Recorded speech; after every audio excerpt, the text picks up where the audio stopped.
अखंडमंडलाकारं व्याप्तं येन चराचरं तत्पदं दर्शितं येन तस्मै श्री गुरवे नमः। ओम श्रीराम। अचल झाली अंतरस्थिती, तेथे चळणास कैसी गती, स्वरूपी लागता वृत्ती स्वरूपची झाली। मग तो चळताच अचळ, निश्चळपणे चंचळ, निश्चळ असोन चंचळ देह त्याचा। स्वरूपी स्वरूपची झाला, मग तो पडूनच राहिला अथवा उठून पळाला तरी चळेना। येणे कारण अंतरस्थिती, अंतरीच पाहिजे निवृत्ती, अंतर लागले भगवंती तोची साधू। दासबोध 8वा दशक 9वा समास।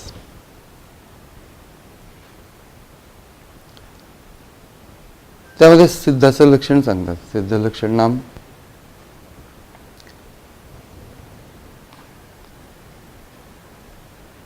एक लक्षण सांगितलं की बाह्य साधकाचे परी आणि स्वरूपाकारांतरी सिद्ध लक्षणे चतुरी जाणीचे।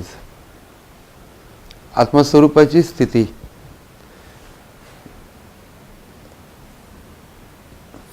ती स्थिती अचळ झाली। अचळ झाली म्हणजे कुठल्याही परिस्थितीत, बाह्य परिस्थिती कुठली असली तरी देखील ती आतली स्थिती, अंतरस्थिती म्हणजे अंतःकरणाची आत्मस्वरूपाशी संलग्न राहून त्या आत्मस्वरूपाचे जे सर्व गुण आहेत ते सर्व गुण अंतःकरण प्रकाशित करतं की अत्यंत स्थिरता ही सगळ्यात पहिली गोष्ट अंतःस्थितीची।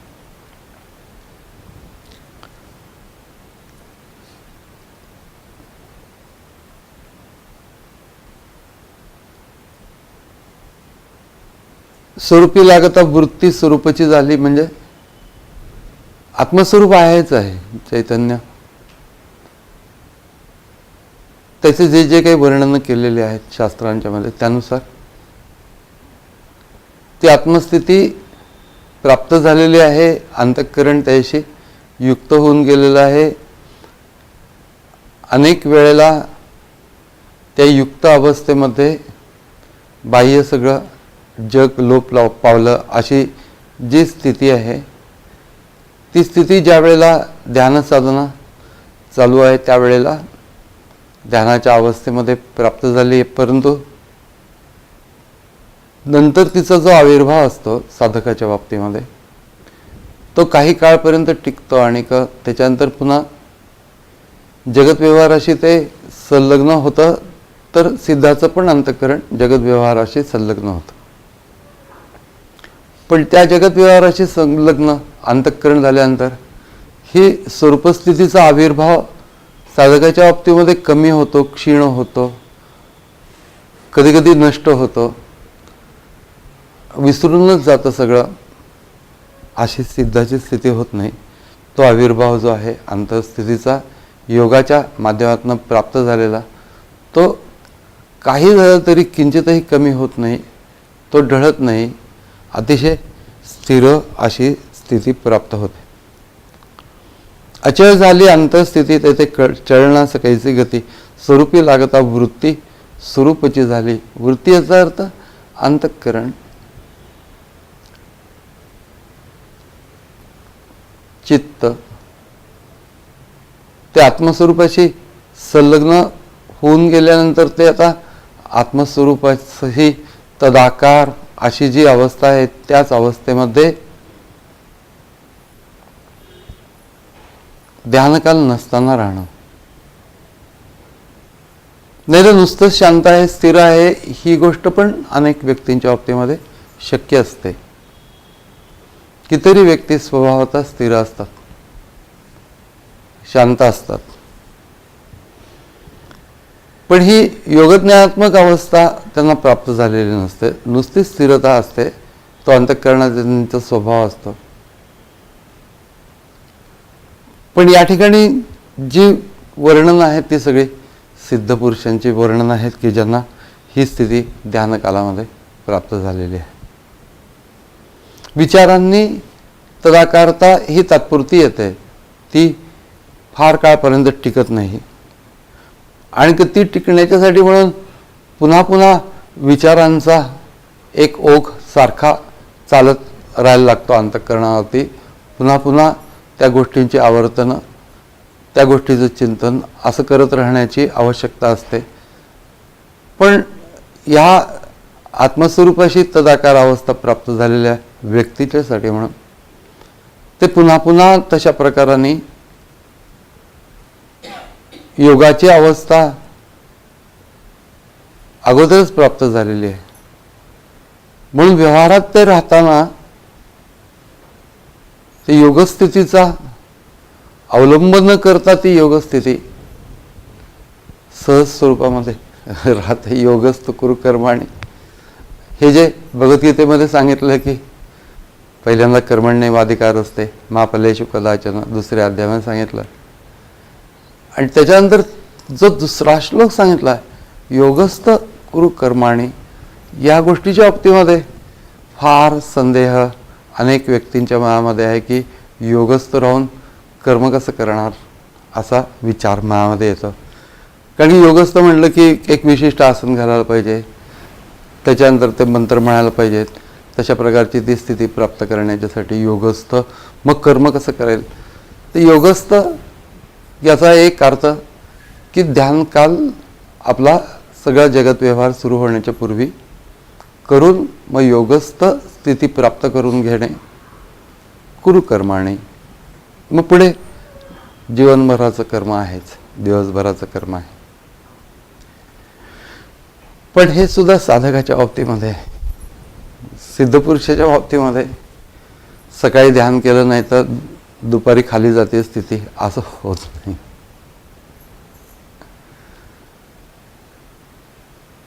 योगस्थितीचा आविर्भाव हा अखंडितपणाने आहे. अशी स्थिती एका विशिष्ट काळानंतर सातत्याने योग साधना करणाऱ्या व्यक्तीला ही गोष्ट प्राप्त होते. मग कर्म चालू असताना देखील चित्त त्या तत्वाशी तदाकार आतमध्ये सहजासहजी, जी मुख्य गोष्ट आहे ध्यानकालामध्ये, स्वस्वरूपाशी चित्ताचं अनुसंधान, त्याच्यानंतर त्याच्याशी ते युक्त होऊन राहणे काही काळपर्यंत तरी, असं जे ध्यानकालातल्या प्रक्रियेचा भाग आहे त्याच्यामध्ये युक्त होऊन राहणे ही गोष्ट थोडाच वेळपर्यंत साधते. पण तीच मुख्य गोष्ट आहे हे हळूहळू ध्यानात येतं की शब्द, त्याच्यानंतर विशिष्ट प्रकारचं आसन, त्याच्यानंतर एका ठिकाणी लक्ष केंद्रित करणे, त्याच्यासाठी केलेला प्रयत्न, त्याच्यानंतर इतर वृत्ती विचार घालवण्याचा प्रयत्न, त्याच्यानंतर पूर्णपणाने जाणीव शुद्ध स्वरूपामध्ये आणून ठेवणे आणि त्या जाणीवेच्या योगाने चित्त तत्वाशी तदाकार होणे. ही जी प्रक्रिया अचूकपणाने जर का व्यक्ती करेल तर तिला नंतर असं लक्षात येतं की चित्त तत्वाशी तदाकार होणे हा जो अंतिम टप्पा आहे हाच टप्पा सर्वात महत्त्वाचा आहे. मी अगोदरचे तसे महत्त्वाचे नाहीत अशातला भाग नाही. जिना चढताना पहिली पायरी महत्त्वाची का शेवटची पायरी महत्त्वाची हा प्रश्नच येत नाही. त्याच्यामध्ये सर्वच पायऱ्या महत्त्वाच्या आहेत. पण शेवटी वरती पाय टाकताना ही जी शेवटची स्थिती आहे ही स्थिती सदोदित अंतिम स्थिती आणि त्याच्यावरतीच लक्ष केंद्रित करणे अशा प्रकारची ज्या वेळेला भूमिका अंतरामध्ये विकसित होते. मग चित्त मंत्र वगैरे घेतं पण त्या सगळ्या गोष्टी भराभर ओलांडून त्या ज्ञानेश्वर महाराजांनी शब्द वापरलाय झोंबे, तत्वाशी ते झोंबे म्हणजे असं एकदा उडी घेऊन त्याच्या अंगावरती जाणं. जसं मूल अंगावरती बापाच्या झोंबू नकोस असं म्हणतं, ते एकदम त्याच्या अंगावरती जातं, तसं चित्त त्या स्वरूपाशी झोंबतं. त्या कळायला लागतं की हेच तर महत्वाचं आहे.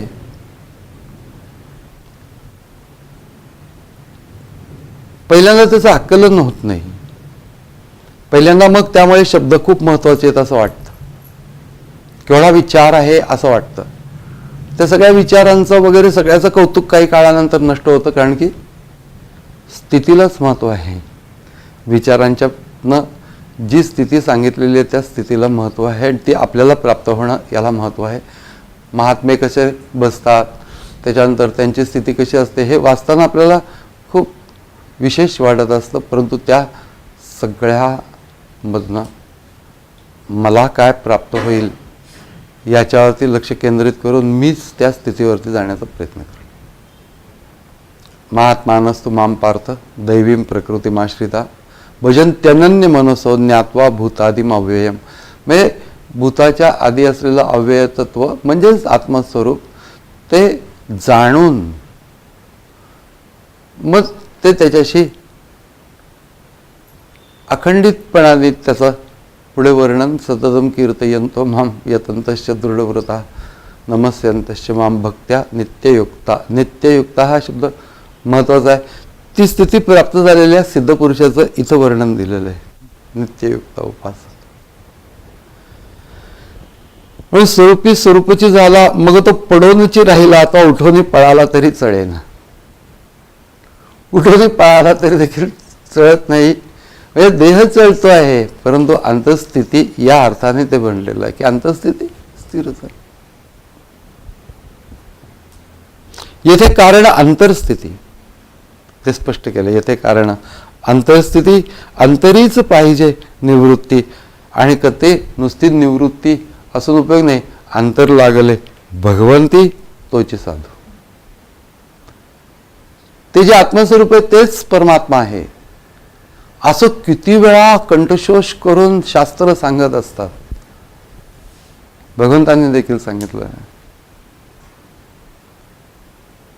आम्हाला पण वैचारिक दृष्टीने मान्य होतं, पण तसं वैचारिक दृष्टीने मान्य झालं तरी देखील आम्ही ते टोटली ॲक्सेप्ट करत नाही की माझ्या आतमध्ये असलेलं तत्व आत्मस्वरूप हेच भगवंत आहे, हे आम्ही मान्य नाही करत. त्याचं कारण की माझे जे लहानपणापासूनचे जे संस्कार आहे त्याच्यातनं भावनात्मक भाग आहे. या सर्व गोष्टींच्या मुळे मला देव कोणतरी वेगळा असणं ही आवश्यकता वाटत असते. त्यातनं एखादी चुकीची गोष्ट मनामध्ये आली तर देवाला ताबडतोबच बाजूला काढायला लागतं, कारण की तो आतमध्ये असला तर तो खूपच त्रास देण्याची शक्यता असते. म्हणून तो नको आहे सध्या.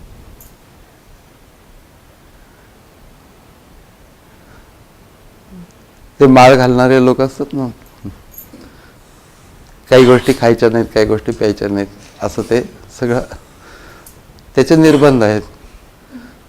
आणि मग तेच उर्मी आली की ते खाण्याची पिण्याची की त्याला खूप अस्वस्थ होतं. आणि सगळ्यात त्रास काय होतो, त्या माळेचा त्रास होतो. पहिल्यांदा माळ काढा, त्याच्यावरती उपरण टाका, ती दिसली पण नाही पाहिजे.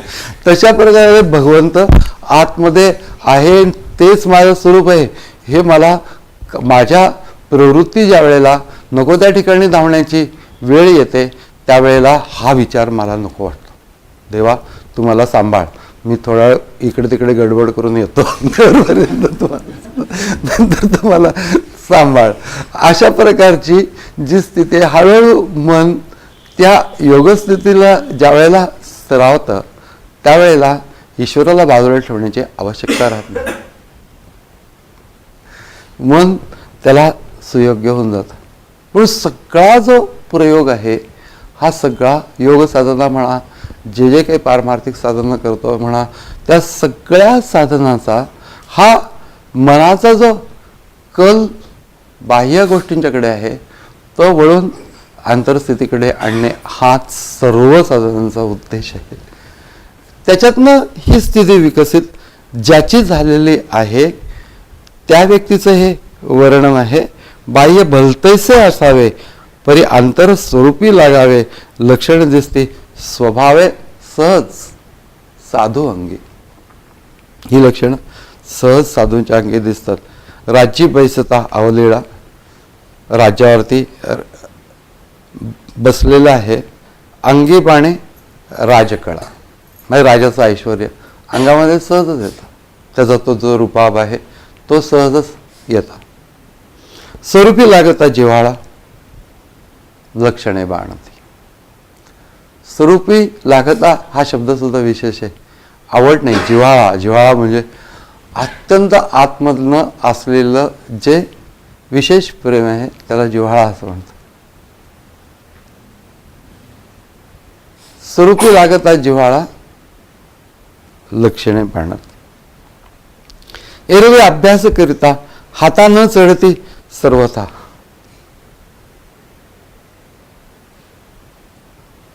अभ्यास करतो आहे आत्मस्वरूपाचा, वैचारिक अभ्यास करतो आहे, त्याच्यानंतर ध्यानाने ते समजून घेण्याचा प्रयत्न करतोय. हे सगळं करत असताना बसावं कसं, श्वास कसा घ्यावा, ते सगळं अभ्यासच आहे. हा अभ्यासाचा बाह्य भाग आहे. आणि का अंतस्थिती कशी असावी हे चिंतन जाणून त्याच्यानंतर तिकडे लक्ष लावण्याचा प्रयत्न, हा सगळा अभ्यास.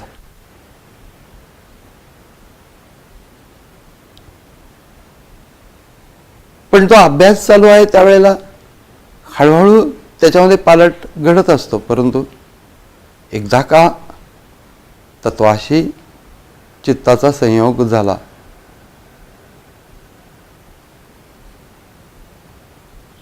प्रयासाशिवाय सर्व गोष्टी, प्रयास न करता, प्रयत्न न करता त्या सर्व गोष्टी त्याच्यामध्ये येऊन जातात. म्हणून स्वरूपी राहणे, स्वरूपी राहावे, तत्वता स्वरूप होऊ नये. आत्मस्वरूपच मी आहे हे चिंतन आहे.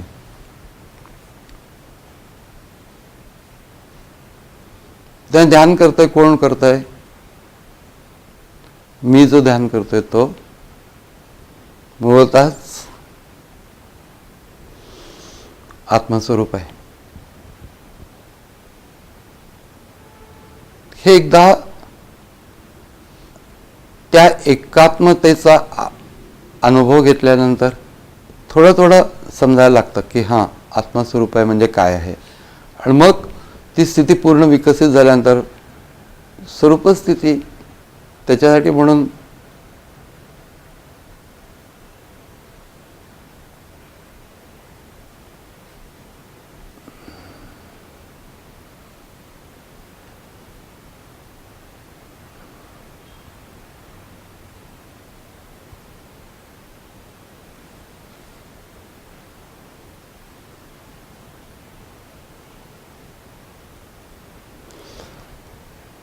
स्वरूपी राहावे, तत्वता स्वरूप होऊ नये.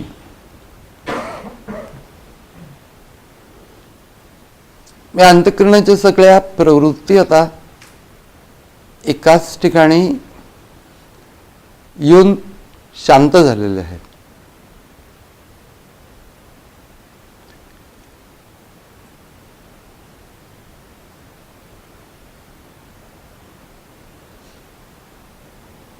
चित्तवृत्ती निरोधा असं योगसूत्रकारांनी म्हटलेलं आहे. त्या गोष्टी करायच लागतात. चित्तवृत्ती निरोधा ज्या वेळेला उठतात त्यावेळेला. पण चित्ताच्या सर्व वृत्ती म्हणजे चित्ताची आवड, त्या चित्ताची धाव, त्या चित्ताचं मुक्कामाचं ठिकाण, हे सगळं एकच झालेलं आहे की स्वरूप.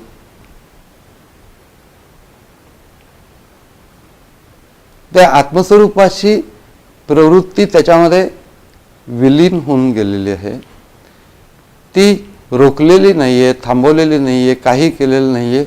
इतर सर्व ठिकाणच्या प्रवृत्तीच्या मध्ये ज्या आवडी असतात, वृत्ती असतात, त्या सगळ्या गोष्टी अजिबातच उठत नाही आहेत. आणि का ते एकाच ओघाने जसं गंगासागराला मिळावे त्याप्रमाणे सर्व वृत्ती अंतःकरणाला ते उठल्या तरी आत्मस्वरूपाशी संलग्न. प्रवृत्ती त्या ठिकाणी विलीन होते, म्हणजे तिथं जाऊन पोचून विलीन होते.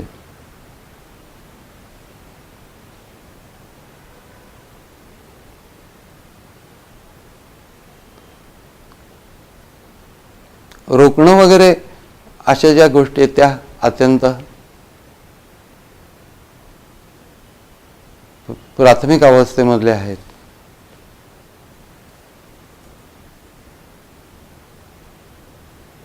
चित्त स्वतःच्या आवडीनीच तत्वाशी संलग्न होऊन राहतं. त्याला मारून मुटकून, त्याला ओढून खेचून तिथं नेण्याची आवश्यकता नसते. ते स्वतःच्या आवडीने जसं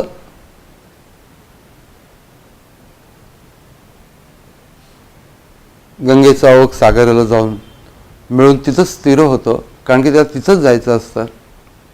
तशा प्रकाराने एकूणच प्रवृत्तीचा ओघ तत्वामध्ये विलीन होऊन निवृत्त होऊन जातो.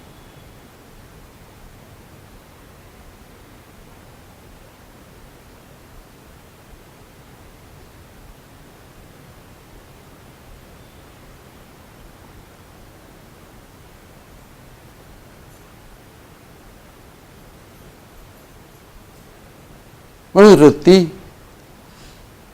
हा शब्द योगी पुरुषांच्या बाबतीमध्ये, ज्ञानी पुरुषांच्या बाबतीमध्ये वापरतात. आत्मरती, रती याचा अर्थ आवड. त्यामुळे स्वतःच्या आवडीने चित्त त्याच्यामध्ये जाऊन विलीन होतं.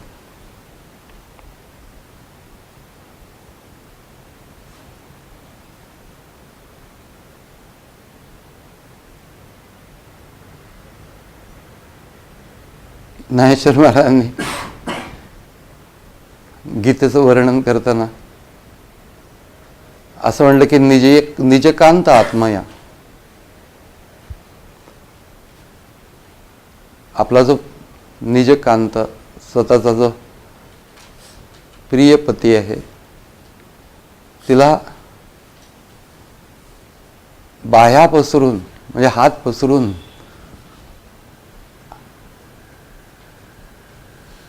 गीता आलिंगन देते.